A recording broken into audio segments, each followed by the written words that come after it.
In multiple lessons in the first two modules of our creative writing class, I stress that dialogue is one of the elements that will help you to make a scene in any of the four genres of creative writing we're experimenting with this semester: drama, fiction, nonfiction, or poetry.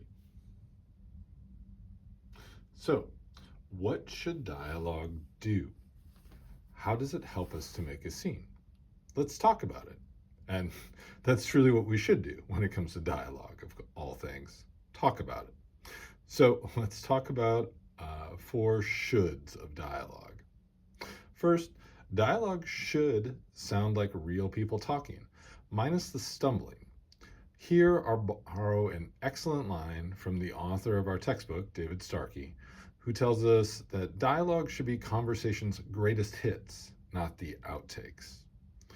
Now, before we move on to our second should for dialogue, let's take a minute to talk about how real people talk. Often, not correctly, making grammatical mistakes. Often, not directly, circling the point. Often, not formally, especially when they know each other well. That neatly leads us back to our second should. Dialogue should reveal the relationships between characters. Third, dialogue should move the story forward. And fourth, dialogue should reflect the context of the conversation, not only who is talking to whom, but also where that talk is taking place. We'll return to these shoulds for dialogue multiple times this semester.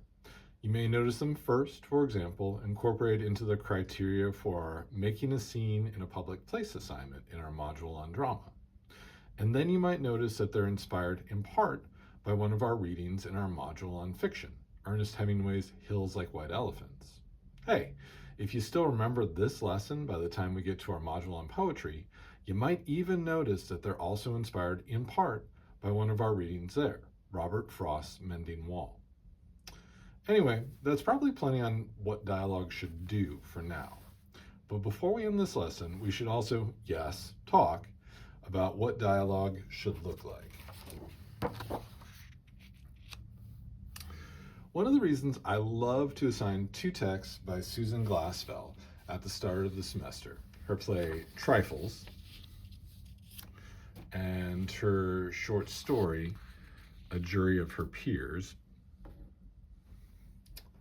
is that they are two of the best examples of one author writing one story in two different genres of creative writing. Because of that, they present a pretty perfect opportunity to compare and contrast how dialogue is formatted in both drama and fiction. For example, let's take a look at two lines of dialogue that appear early on in both the play Trifles and in the short story A Jury of Her Peers.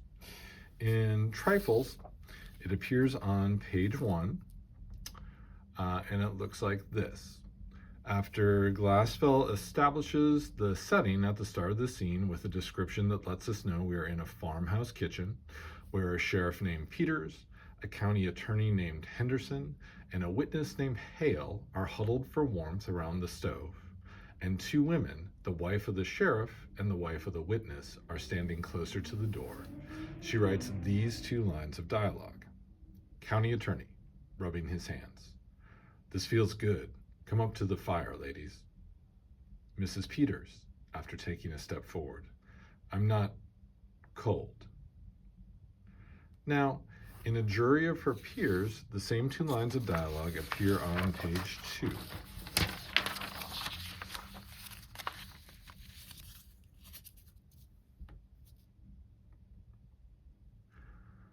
Where they're formatted like this. Young Henderson, the county attorney, turned around and said, "Come up to the fire, ladies." Mrs. Peter took a step forward, then stopped. "I'm not cold," she said. So, one similarity you'll notice in the formatting of dialogue in both drama and fiction is that each time a character speaks or acts, that tends to be separated from the speaking and acting of other characters. In drama, that means a new line of dialogue that starts with the name of the character who is about to speak or act in all capital letters. In fiction, that means a new paragraph that starts with an indentation, traditionally of one tab. Now, instead of starting with the character's name in all capital letters, dialogue in fiction tends to have what we call a dialogue tag attached to it. There is a comma in between the dialogue and its tag, and the simplest tags include only a name or even just a pronoun and a speaking verb. The most common speaking verb used is said, as we see in the example of a dialogue tag at the end of the excerpt from A Jury of Her Peers. She said. One practical pointer for aspiring authors of fiction and nonfiction. In dialogue tags, said should be replaced with synonyms only judiciously. Now, another difference you'll notice is that dialogue in drama is not enclosed in quotation marks, but dialogue in fiction is enclosed in quotation marks. Another crucial difference you notice is that in drama, the actions associated with the speaking of a line of dialogue are written in the form of stage directions enclosed in parentheses. There's an example of that in Trifles, where after the name Mrs. Peters, in all capital letters, we see the stage direction after taking a step forward, enclosed in parentheses. However, in fiction, the actions associated with the speaking of a line of dialogue are either presented as a separate sentence or take the place of a dialogue tag. We see the former in the excerpt from A Jury of Her Peers, where the same action is presented as a separate sentence that precedes the line of dialogue. Mrs. Peters took a step forward, then stopped.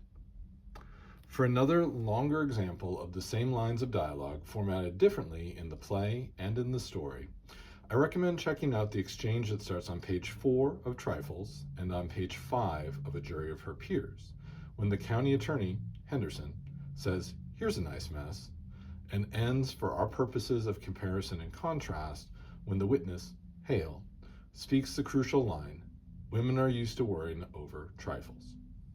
For now, though, this should give us enough to talk about in our initial discussion of dialogue at the start of this semester.